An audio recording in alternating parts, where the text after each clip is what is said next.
This program is brought to you by thepodcastfactory.com.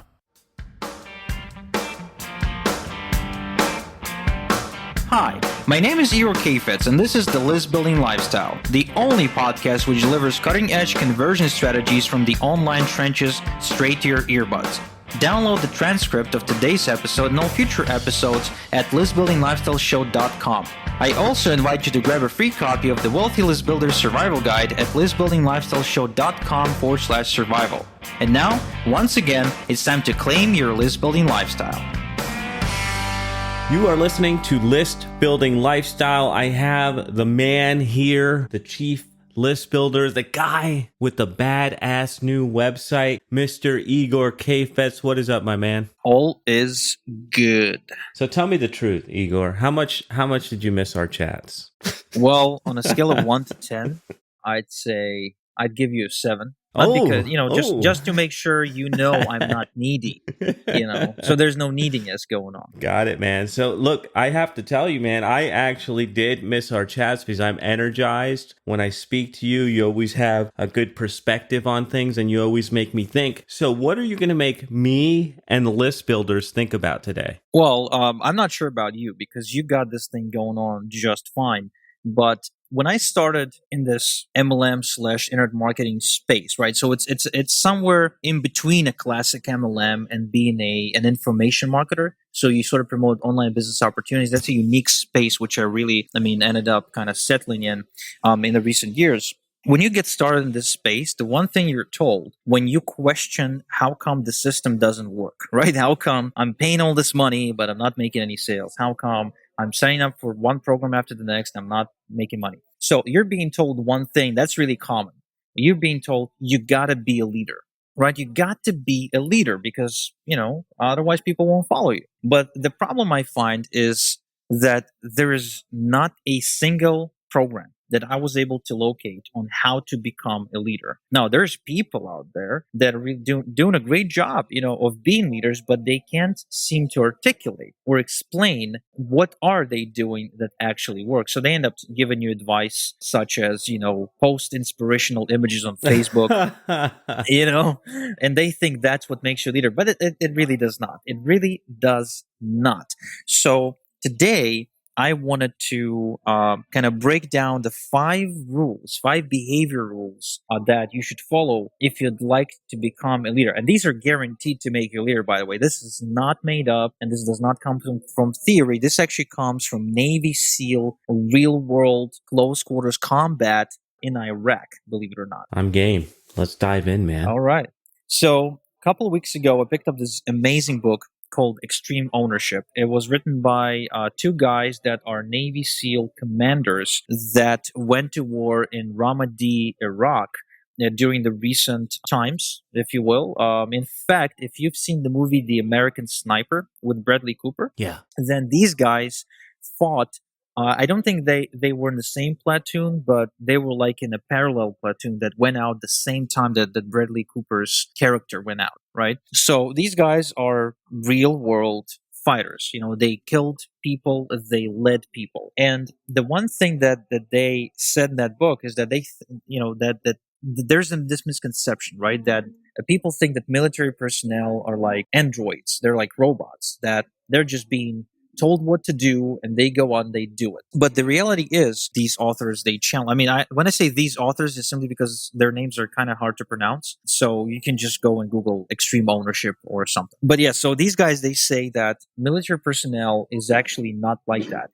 And that is why you have to lead these people into the battlefield because let's face it, if they do not follow you the way they're supposed to, well, as a commander, you will lose lives and these people will die. So they will question everything because they know their lives are on the line. And so the 5 rules that I took out of that book, and all credit goes to these guys because they were able to identify these leadership traits in the battlefield through just, mistakes. The mistakes they've made and their teammates made that cost actual lives. Okay, so this is not theory. Some people paid for this knowledge with their blood, and you want to take this seriously and you want to apply it to your business if you want to become a leader and thus start making some actual money. Now, so there's 5 rules that I was able to take out of this book that really stood out for me and that I feel summarize the entire philosophy real well. So the first rule is extreme ownership. It's the exact same title of the book. Now, what is extreme ownership? It's your ability to take ownership of everything, good and bad, with your life and with your team at all times. Now, we spoke about this on the show before. We didn't call it, we didn't, tag it as extreme ownership, but we definitely spoke about the importance of taking responsibility for everything that's good and bad in your life. By doing so, and especially, right, not just by taking ownership, but especially avoiding to point the finger, right, and blame other people and circumstance for your failures, you end up becoming a true leader. Because one of the qualities that the leader must have is the ability to grow through challenges, the ability to deal with challenges. And by dealing with the challenges, the leader's inner capacity, right, it grows. And when it does, people are instantly attracted to that person. So extreme ownership is the first concept. Now, Jonathan, would you like to add anything to that? Yeah, we've called that accountability in the past. We've talked about all that stuff where people are always looking for reasons outside of themselves. I think we even talked a little bit about religion in that. And so if you guys want to go back and dig through the archives, maybe you'll find that stuff. And if you haven't heard it, maybe just start from episode 1. All right. So there you go. So concept number 2 is they have to believe. Your team has to believe in the mission. In other words, just know, they don't just have to know what to do, but they have to know why they should do it.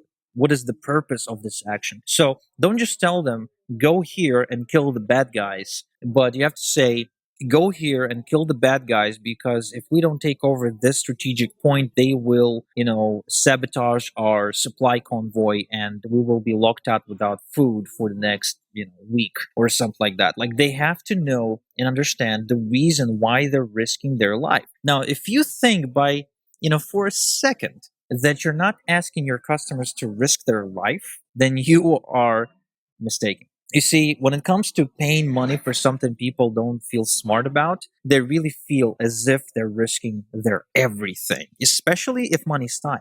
Which, for many people in the business opportunity space, a lot of people go and try to start business opportunities simply because their money is always tight. So when you ask them to put $100 into something they feel kind of stupid about because they're just getting started, or worse, if they have put money into something like that in the past and they got scammed or have not gotten any results, then it is as if you're giving them a gun, putting them in a chopper and dropping them in the middle of, Vietnam or something during, the Vietnam War, and asking them to go to war with the rebellious force of the North Vietnam.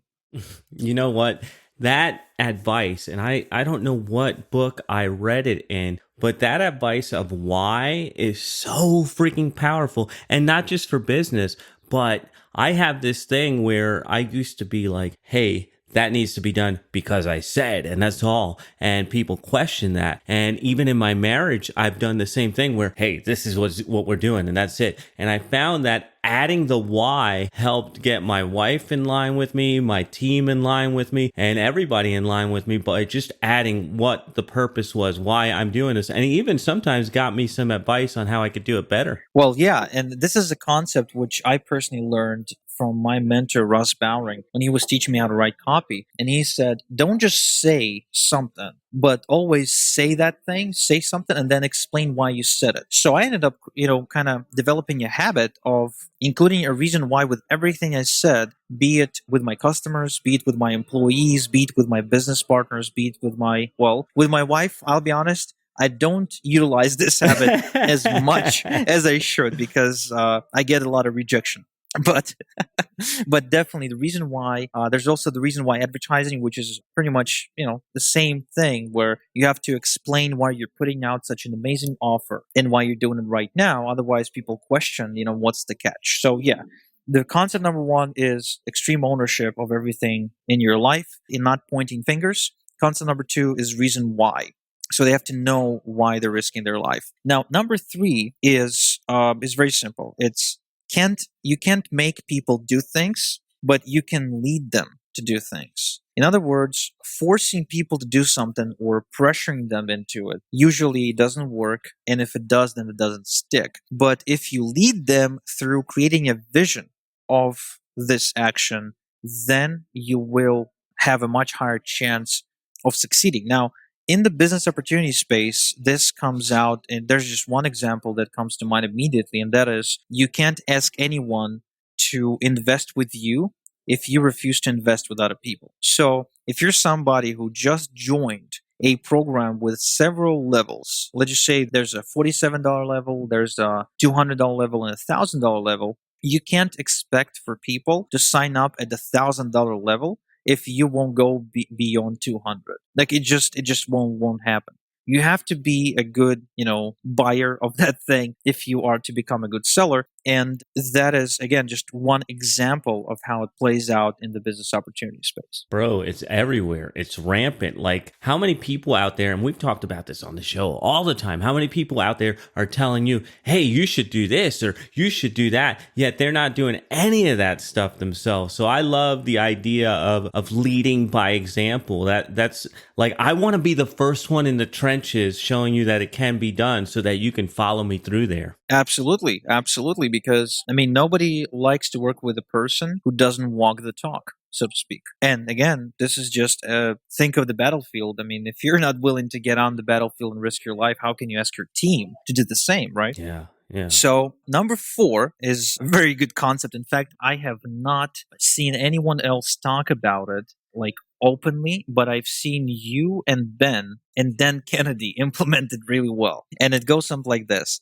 It's not what you preach, it's what you tolerate.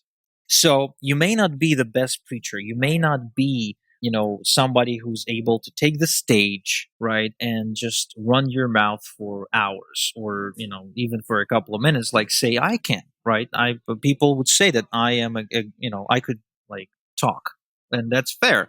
It came with experience, but that's fair to say. But what's more important when it comes to your team is not to say more, but to show what you will and will not tolerate. So the moment your team acts in a way that you do not agree with or you will not tolerate, you have to make them aware of it. And if they don't stop, you have to cut them off. Now, from a standpoint of examples, I can give you an example from our own traffic business. We do it all the time. And recently we've done a lot of, refusing to tolerate a certain type of behavior, all the way to a point of cutting out an entire organization out of our customer base. Really? Yeah, which led to that organization's leader really get really upset and start like a whole political campaign against me and whatever, and really up everybody, to basically go and stone my house or something. Yikes. But we did it, and we would do it again because there's some behavior we will not tolerate. It doesn't necessarily mean that we start a war against somebody. That's not it. It's just I think war is a waste of time against people who don't necessarily act within your paradigm. But I will cut them out of my life. So if there's a customer that misbehaves, the customer will be warned, and if they don't stop, they will be cut out. We fire about 10% of our customers. People actually gave us money. We actually give them money back. We say, okay, we refunded you. Please seek help with your traffic generation needs elsewhere, right? So there's behavior we will not tolerate, and if they don't get it, we will simply cut them off. Now, a lot of times we will also outline which behavior we will not tolerate up front, right? So a lot of times when somebody creates a new offer, tries to generate leads, they're afraid to alienate people. They're afraid to upset people. They're afraid to say something that will basically make people say, oh, well, maybe that's not for me. I say, if you want to build a thriving business, thriving lifestyle business, where you work with people who you like to work with and people who are willing to pay your pricing, as well as people who will work with you on your terms, you definitely want to be upfront and honest about what you will and will not tolerate, regardless if that will offend somebody. In fact, I'll even go as far as saying it will offend people, and they will tell you it offends them. In fact, they will even retaliate against you, but those are the customers you don't want in the first place. Hell yeah. By doing so, by outlining what you do tolerate, you then create a really good customer base that is loyal, that is willing to pay your prices, and that is willing to, quote unquote, go all in. which is not a problem for people who like the leadership in our business, in this business opportunity space, right? It doesn't matter who you are as a person. I mean, it doesn't matter what your communication style is, whether you're somebody who's building authority based on, your video marketing skills, or somebody who's just keeping it real or something like that. Regardless, if people know what to expect from you and which behavior you will or will not tolerate, they're way more likely to work with you than somebody who cannot clearly outline their principles and their values, Yeah, man. regardless of what these principles and values are. That's I was just at Strategic Coach last week, and that's one of the things that Dan Sullivan talks about is you're not measured by what you say yes to, but really by what you say no to, and having that ability to say no to the people that are going to drag you down or drive you crazy, that really puts you in a position of power. And in fact, so much so that and you're probably already doing this, but I'm getting ready to run some cold traffic right now. And one of the things on the way in is I'm going to start lead scoring and scoring people on whether or not they're the right people to work with. And I usually end up saying no to more people than I say yes to. So that really is a position of power and a position of leadership. Oh wow, lead scoring. Never heard that term before. Yeah, it makes a lot of sense. We should do it a lot with the coaching program. So whenever I knew that I was giving this person who was applying my time, so I was really like, as you said, lead scoring them by literally trying to scare them away from working with me. I do the same thing with people I hire for work. I make them jump through hoops. We actually did an episode about that recently, where I explained my process, like how I recruit superstars. And, if you haven't listened to it, go back and listen to it, because it explains specifically the application of this, toleration or intoleration principle in action, not just with the people you recruit into your organization, but also people you hire if you're at a point where you're ready to hire somebody. So, number 5 is believe in your mission. So number 2, we mentioned that people have to believe in the mission you're asking them to embark on, simply because if they don't believe in that mission, they will not give you their all, and often they will even rebel against you because they don't see why they should act a certain way. Well, number 5 relates to you. Do you believe in your mission? And I see this more often than you would think, Jonathan, where people simply do not believe in what they're doing. I mean, they might even be investing money in the business, but they really cannot envision themselves being successful and being, somebody who, they don't feel right. In other words, right? So, for instance, this could be caused by the fact that they will join a system, but at the same time, they never made money with that system before, or they never made money online, like in general. And so, if that's the case, they feel like hypocrites. Now, guess what happens when you feel like a hypocrite and you try to pitch somebody your business? Oh, please, they can man. smell that from a mile away. Desperate, right? Yeah. I mean, they can smell all that stuff. So if you are to get people into your organization, then at the very least, you have to sell yourself on why you're doing it and on this being, real for you. And a lot of people will struggle with that step, in my opinion. But there is a simple way to overcome it. This is some practical advice for you right here. So most people, what they do in this case, and Jonathan, I want to know whether you've done it or not, but they write affirmations. Affirmations. I don't use affirmations. I have done it in the past though, but it doesn't work for me. I have other stuff that I do. Yeah, I agree with you. I used to write down in my notebook before going to bed when I was still working 2 day jobs. I was writing down, I make $100 a day quickly and easily. And I wrote that for like 6 months every single day.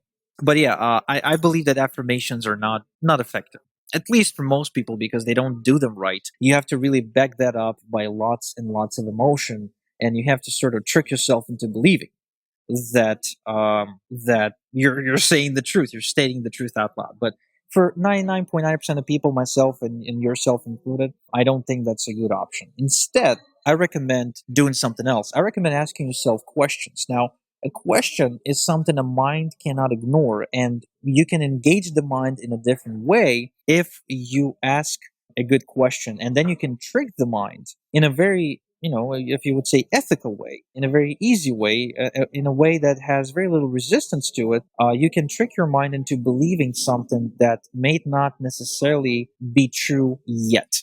Okay, so if you want to believe that would, that you joined the business opportunity that's going to change your life. And now you want to bring other people. So you have to believe that it will change their life too. You can ask yourself the question, what are the 10 reasons that, and here you can put the name of your opportunity. Let's just say your opportunity is called sit on your ass marketing, right? What is the reason? What are the 10 reasons that sitonyourassmarketing.com is going to become my number one income stream in the next 6 months? And then you literally sit down and you try to answer this question. And trust me, if you just ask this question and allow your mind to think about it for a couple of minutes, you will find the 10 reasons. It's virtually impossible for you not to. That's how the brain works. And once you find these 10 reasons, you will find it fascinating how much more believable this goal has now become, right? Anytime I find myself really in doubt and not knowing what to do, that's the first exercise I do. I sit down and I ask myself the question, what are the reasons, or what are the opportunities? And I end up getting back on track within quite literally less than 20 minutes and kind of feeling inspired to act with lots and lots of belief backing up my actions. Good stuff, Igor. So I want to review those real quick. Can you go over the 5 parts of the extreme ownership as we're wrapping up this episode? Sure. So we got extreme ownership as number 1. This means you take extreme ownership for everything that's good and bad in your life, and you stop pointing fingers at other people and circumstance. I mean, this even includes, if you got scammed, you should blame yourself for falling for the scam. You shouldn't blame the scammer. You should thank the scammer for teaching you a lesson. Number 2, give them a reason to believe. Your troops or your followers need to understand why they're doing what you're asking them to do. Without it, you cannot expect them to move forward. Number 3, you can't make people do things, but you can lead people to do things. Okay, leading them to do something is very different than making them. Number 4, it's not what you preach, it's what you tolerate. So you have to be clear, and you have to make your potential customers clear as well on what you will or will not tolerate when it comes to working with you. By establishing ground rules, you set expectations and you position yourself as somebody who, at the very least, has principles and values, whatever those values are. And number 5 is believe in your own mission. So if you don't believe in what you're doing, your troops will not believe in what you're doing. If you don't believe in the mission, your troops will never sacrifice anything to accomplish it. Now it's time for a curveball before we go. What is your mission? My mission is to help people that are currently struggling with their business opportunity, marketing, people who are brand new in the business and are still trying to learn the ropes, still jumping from one opportunity to another opportunity, still trying to recruit people on social media, still trying to harass friends and family, are still basically are stuck in that vicious cycle of getting negative feedback through their ability to accomplishing this dream, and helping these people to set up an automated business through paid traffic, list building, and email marketing so they can enjoy living the list building lifestyle. And where can people find out more about what you do? Oh, that's easy. You can either go to the show site at listbuildinglifestyleshow.com, or you can hit igorsolowitz.com if you're looking for some traffic. All right, that's a wrap for another List Building Lifestyle. We'll be back with you next time. Thank you for listening to the List Building Lifestyle. Make sure to subscribe on iTunes or Google Play to never miss an episode. Because who knows, just one conversion tactic we share on the show might double your list and double your business. Download the transcript of today's episode and all future episodes at listbuildinglifestyleshow.com. And don't forget to claim your complimentary copy of the Wealthy List Builder Survival Guide at listbuildinglifestyleshow.com/survival. This is Igor Kheifets, and until next time we talk, have a good one.